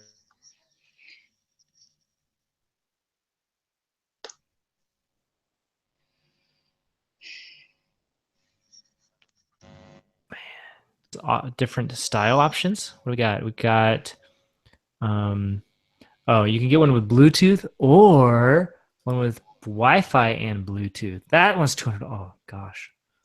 Yeah, see, that's my problem, man. It's just, I mean, I'm not afraid to spend money on smart stuff. I'm a little afraid to spend money on that smart stuff. yeah. I don't know. I want one. I'm excited. I know. I I keep keep feeling like I telling, should and, build and my own. unfortunately, I don't sell it very well to my wife. I'm like, it's kind of like a fish tank thermostat or a heater. Yeah, what are you doing, man? I don't Cook her know. favorite food and tell her that there's no way she can cook it as well as a sous vide can. It'll be more delicious.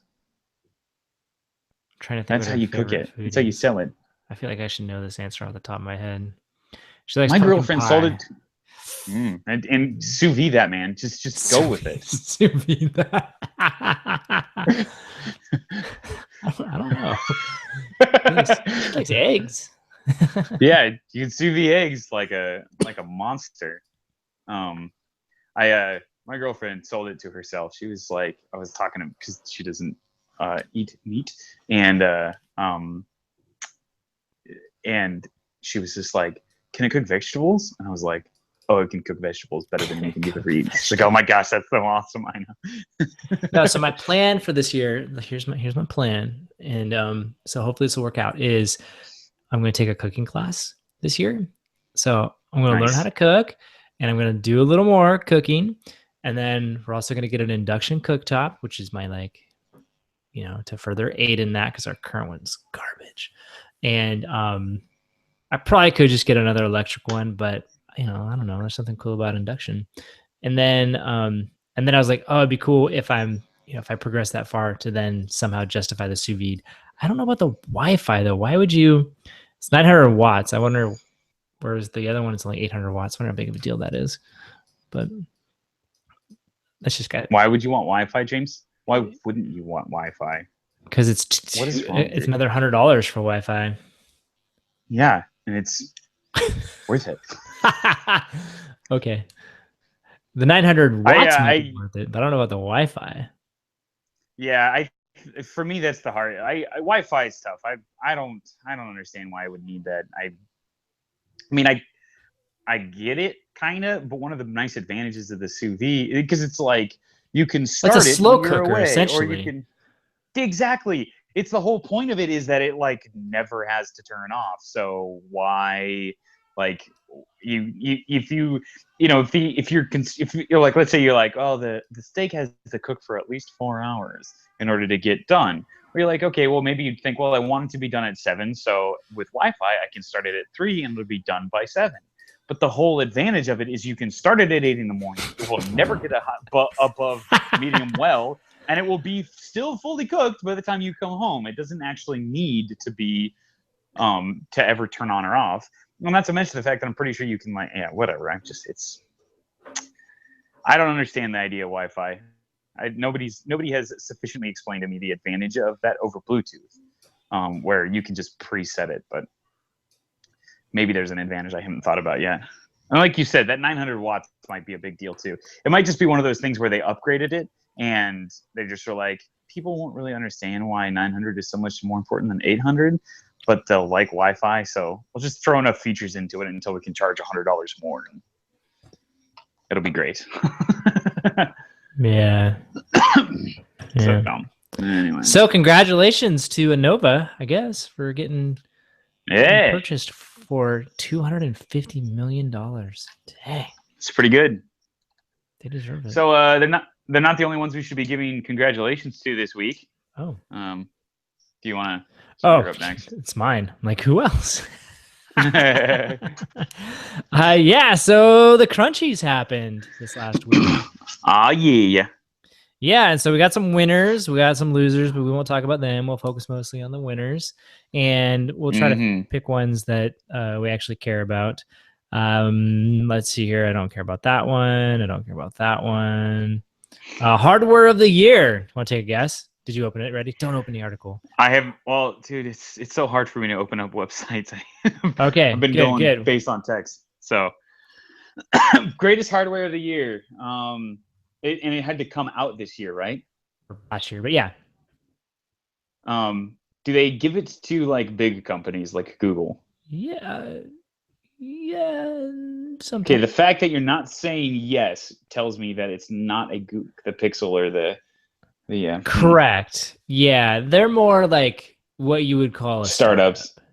But they play fast and loose with that term sometimes. So like, right, they might get something to Instagram, right? And you're like, wait, right? What's that? Where does that fall into?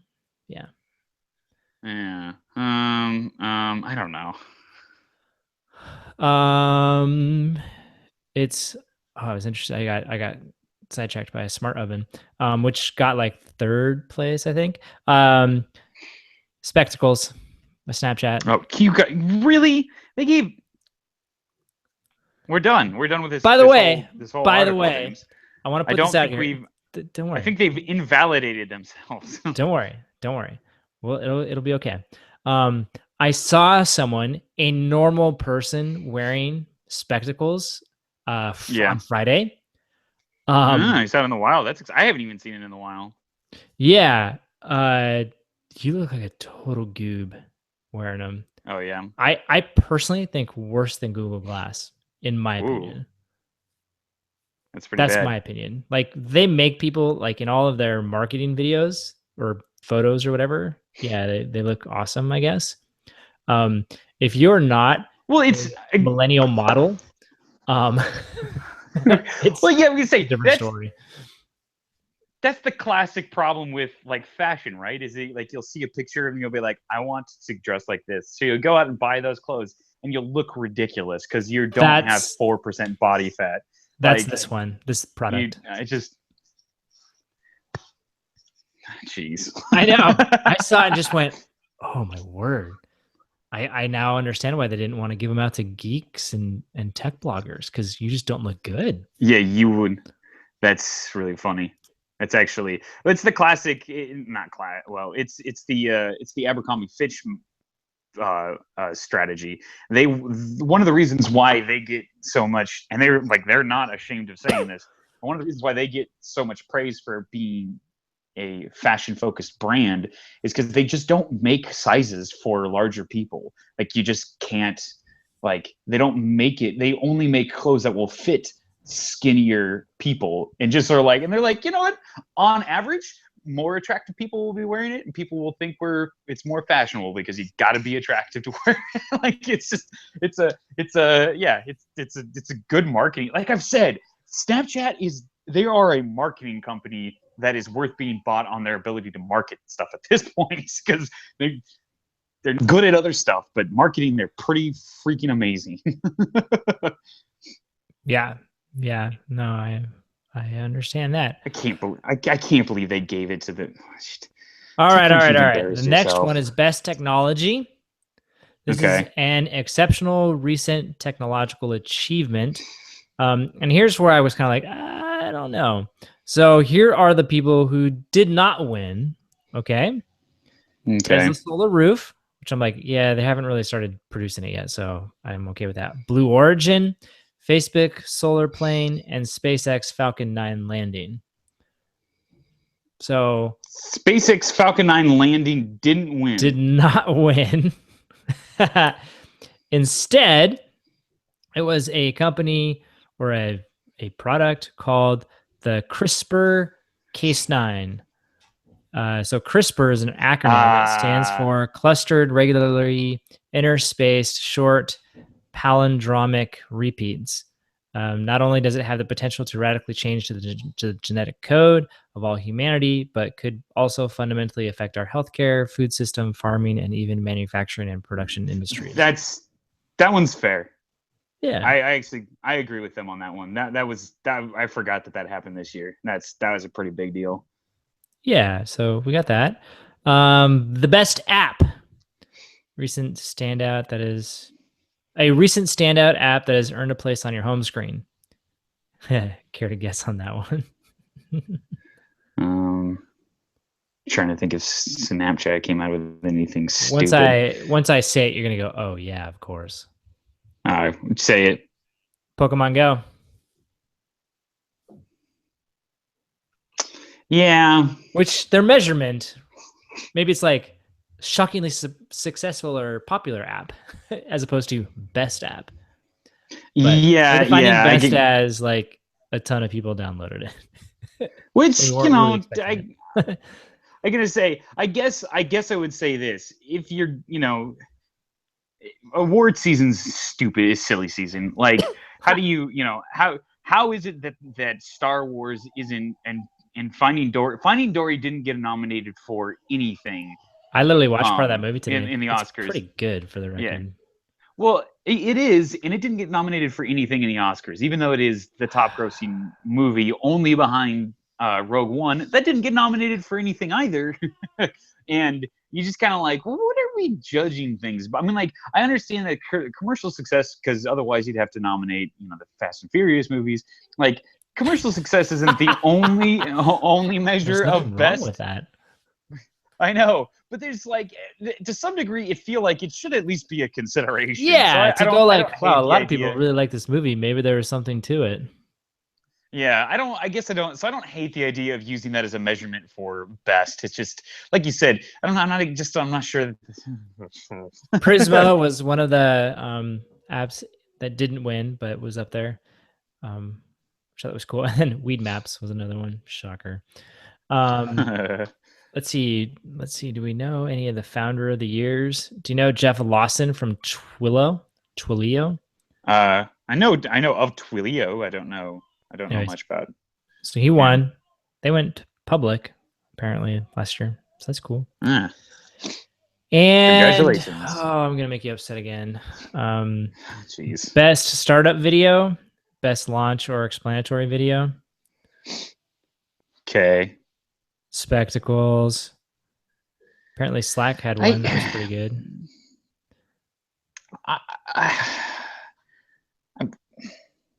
I didn't think the video was amazing. It was all about their vending machines, which everyone was more intrigued with the vending machines than the glasses themselves.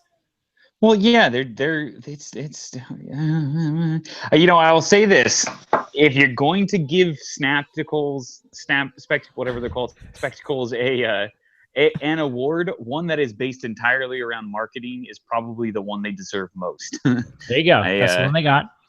Because they got another one, James, that says hot new startup. It's probably a company that's been around like 5 years. We've talked about them a little bit because they got bought out this year by Uber. Does that help? Oh, Otto? Yep. Mm-hmm. Yeah, I could see that. They've been able. They actually publicly launched last year. How crazy is that? Yeah. Okay. The best startup. Just like this is what we consider to be the best. I'm curious to know what is considered the best. Oh man! All right. So here's what didn't win. The runner-up was Stripe, which is like accepting online payments. Diddy, right. Giphy, and SpaceX. Those did not win. Okay. The winner. I have a. Oh, go ahead. If you got a guess. So, I have a bad feeling that they're somehow going to consider Snap as a startup still. They would, I bet, but they did not win. Hmm, Uh, good. Slack. Yeah, I get that. I mean, it's kind They're of like, ridiculous to call them a startup, but well, I guess if, they're still a like startup. you They're said, still, fast and loose. If yeah. SpaceX is a startup, I guess. See, yeah. And I like this. Aside from that odd full page ad in the New York Times, Slack had a shining year. Yeah, it was. Yeah, that was Yeah. definitely a misstep. Yeah. But anyways, But there you go. Those are the Crunchy Awards. Those are our best of the best, apparently. jeez, I'm upset by that.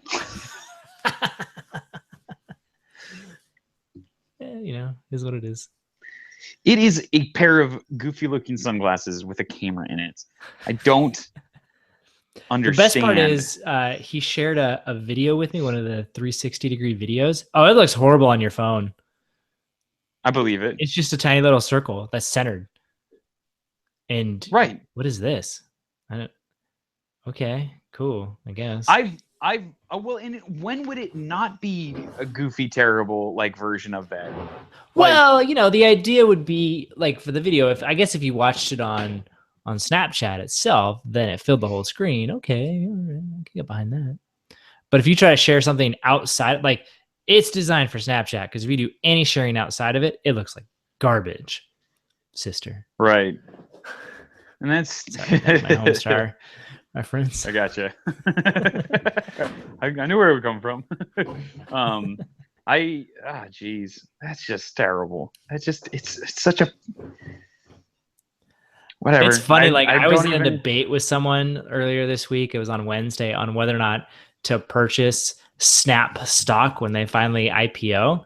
And I was kind of on like, I don't, obviously given our conversation last week, I was like, I don't see the long-term benefit. And after I saw the spectacles on a normal person, I was like, and definitely no.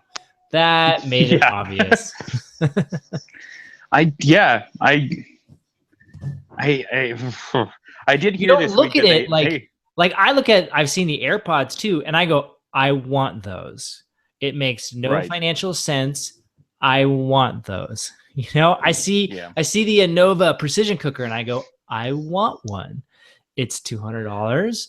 It's a little expensive, but I still want one. Like there's that pull. I looked at the spectacles and went, no. Hey, I was someone who wanted Right. Google Glass, and Right. this and I was like, that doesn't look that bad. This I'm just like, no. And then sure, maybe I have a little bit of a cognitive bias because of Evan Spiegel, but I don't know. Like usually there's certain things where I'm like, oh, I hate the company, but that's kind of cool. Well, right. And the Apple Watch, I think it got a lot of heat early on from critics saying like, oh, it's ugly because it's not circular. It's not like it doesn't look like a watch. Like it's just not. It wasn't getting a ton of love early on from a design perspective. But obviously, of course, sales have proven this out. But I think the general populace were just like, even if they didn't love the look, they weren't people that were like, oh, that's super ugly. For the general populace, which is who you're trying to Right. sell to when you're a publicly traded company. Generally, yeah. You don't care about the super elite small unless it's entirely an advertising branding thing and you're just trying to increase the brand value by having, which is why companies who engage in those in fashion stuff that look ridiculous, it's art. It's not really meant for people to wear. It's art that's meant to improve your brand and help you sell stuff lower down. Help you sell stuff in Macy's that cost less and is not as fashionable. Well, that's kind of weird. Like art. you get the sense with the LG, which you've seen this at other ones too, that the Android Wear, right? Yeah, they're not expecting it to go gangbusters and be a bestseller. Like it's Right. a demonstration piece that you can buy. Yeah, exactly. And I don't know, man. I look at the wall. Jeez, Crunchies, TechCrunch, you have embarrassed yourself. You have degraded the quality of your award season. You I don't get it. Maybe I'm a fuddy-duddy. I don't know. Maybe I'm an old man. I'm not millennial enough. Yeah, you're not hip enough. to use Snapchat. Maybe that's the problem, or maybe the problem is that all the sign or whatever. You know what? I'm over it, man. I love it. You just like you can't even think. I know. So upset about it. That's awesome. Geez. All right. Let's move on. Let's change it up. We got a couple more things. Unfortunately, I'm like really pretty much out of time. All right. So I'm gonna just throw this out there really quickly. Watch Netflix. Netflix is moving into merchandise, and they're changing what their company is from delivering other people's content to creating their own content. The next step is merchandising their own content for more money, and that's exactly what they're doing. And the reason I'm throwing this out there is because it's now clear. It helps clarify where the company is going, what their motivations are, and what their goals are over the next decade. And in and of itself, it's not that interesting of a move, but as sort of indicative of where they're going. And we were talking about that. We're like, where are they going next? And that totally makes sense. It's when they open up a theme park, you're gonna go, oh, okay, I get the. Yep, I get it now. I get it. My only thing, it's just worth mentioning, is if for some strange reason you missed all the news and you missed the halftime show from the Super Bowl, which, by the way, I called it. Which I was getting nervous at the end there. I'd be wrong, but anyways, Lady Gaga's Super Bowl halftime show thing. At the very beginning, there's cool drones that are like LED lights behind. It's all powered and like they're Intel drones. Apparently, they make drones too now, and it's like a single person can run all of them. And there's some cool like I'll link to this video that shows kind of the company. I don't remember who was it. TechCrunch. They did like a behind the scenes when Disney was doing when Intel was working with Disney on their drone stuff. And there's a cool video, and like it's pretty awesome when you watch a few hundred of them take off all at once. And it's like, it kind of figures out the best pattern to take off so they all don't crash. And if they're doing like a show of 300 drones, they'll actually have 600 on standby, and it will somehow go through and be like, well, which ones are best equipped, most ready, best battery, whatever. We're going to use those. And then if one for whatever reason drops out, oh, no problem. We'll just fly up another one to keep the picture going. And all they have on them is an LED light. That's the whole point. It's a light show. Right. But anyways, like her thing was like a super small snippet of some really cool things that Intel's doing with Disney. You should check out the link. It's cool. I will do that when I get back home. Yeah. Since that's fine. I can't watch YouTube on I've not seen a single commercial or anything of the halftime show. I've heard about it all, but I haven't been able to watch anything because I can't. My LTE isn't fast enough to do YouTube videos, but it's the only way that I can access Google services. No problem, man. You only got to watch the first, I don't know, minute of it. I can't. I understand. I understand. Well, when you get back, you should do it. Well, speaking of you getting back, you should probably get back to whatever it is that you're doing. And so I want to say thank you to everybody else for joining us, and thank you for listening to episode 281. Appreciate it. Don't forget, you can check out all the show notes with all the links at furlobros.com. Again, 281. If you'd like to get the show notes sent directly to you, you can do that on the very same page. It's super easy, or furlobros.com/email. And then finally, this podcast is supported by listeners just like you. And if you're interested in contributing, we have 4 different levels and ways that you can do that. You can be a fanboy, a nerd, a junkie, or a maven. And each of them have their own different levels of rewards. It's pretty sweet. Again, you can check out everything at furlobros.com. And on that note, I am James Furlo. And my award-winning brother is Matthew Furlo, and so we will talk next time.